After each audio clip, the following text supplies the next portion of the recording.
Friends పెళ్ళిలో చేసే పలావ్‌నైతే మీరు ఒకసారి ఇలా యాడ్ చేసేసుకొని ఫస్ట్‌గా అయితే 2 గ్లాస్ బియ్యాన్ని అయితే నానబెట్టేసేయండి. ఒక బాండీలో 2 స్పూన్స్ నెయ్యి, 2 స్పూన్స్ ఆయిల్ వేసుకొని బిర్యానీ దినుసులన్నీ యాడ్ చేయండి.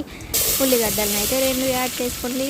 తర్వాత అల్లం వెల్లుల్లి పేస్ట్ అయితే 2 స్పూన్స్ యాడ్ చేసుకోండి. ఒక టమాటో, ఒక 4 పచ్చిమిర్చిని అయితే ఈ విధంగా యాడ్ చేసుకోండి. కొత్తిమీర, పుదీనా కూడా యాడ్ చేసుకోండి. ఇది బాగా ఫ్రై అయిపోయిన తర్వాత చికెన్ మసాలా, ధనియా పౌడర్ అయితే యాడ్ చేయండి. ఈ విధంగా బాగా అయిపోయిన తర్వాత 2 గ్లాస్ బియ్యం గాను 3 గ్లాస్ వాటర్ని అయితే తీసేసుకోండి. ఈ విధంగా వాటర్ వేసేసుకున్న తర్వాత కొంచెం ఉప్పు యాడ్ చేయండి. కొంచెం కొబ్బరి పౌడర్ని అయితే యాడ్ చేసేసుకోండి. ఇది మొత్తం బాగా నీళ్ళు అయితే మసులుతున్నప్పుడు మనం తీసుకున్న 2 గ్లాస్ అయితే బియ్యాన్ని అయితే యాడ్ చేయండి. కొంచెం సేపటికి అయితే ఇది కలుపుకుంటూ బాగా ఫైన్గా అయితే అన్నం ఉడికిపోయేదాకా ఉంచేసుకోండి. ఇప్పుడైతే మూత పెట్టేసి 10 మినిట్స్ అయితే ఉంచేసేయండి. ఇంతే మనం చక్కగా బిర్యానీ పలావ్ని అయితే ఈ విధంగా మీరు ఒక్కసారి ట్రై చేయండి. నా ఛానల్ నచ్చితే సబ్స్క్రైబ్ చేసుకోండి, ఒక లైక్ అయితే ఇవ్వండి.